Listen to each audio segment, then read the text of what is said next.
In news from Guyana, is the government on a mission to victimize the Amerindian population? That's what the opposition People's Progressive Party is contending after claiming that the spate of the firings that the government has embarked on since taking office back in May has mainly affected Amerindians and supporters of the PPP. Executive member of the People's Progressive Party, Anil Nandlal, has confirmed that a set of attorneys representing the party are taking the government to court, labeling the dismissals as illegal. Since the new government assumed power, there have been an outbreak almost of dismissals from the public sector and from government and state agencies of persons on the ground of their ethnicity and on the ground of their political affiliation. Those who are perceived to be supporters of the PPP have been dismissed, and some of them are public officers. They have security of tenure under the Public Service Commission. They cannot be fired by ministers. They can only be fired through a process outlined in the law.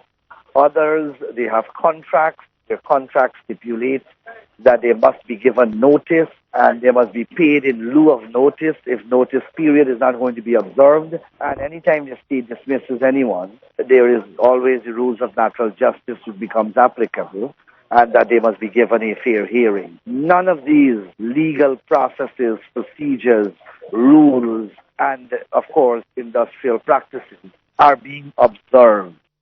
Mr. Nandal says the most outrageous in the line of firings is the dismissal of 1,972 Amerindians employed by the previous government to work in 187 villages in the hinterland as community service officers.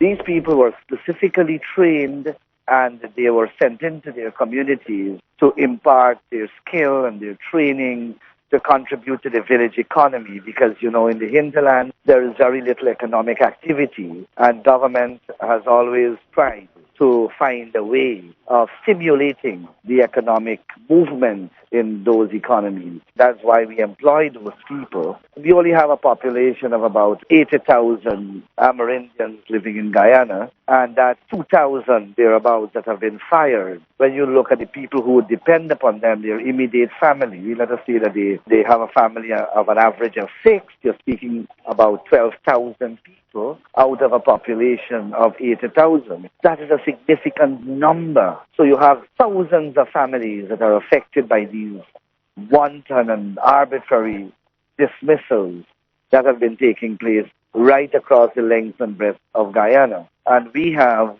been filing action in relation to these legal wrongs in relation to the Amerindian. Mr. Nandlal says he is certain international laws and conventions have been breached by the action of the government.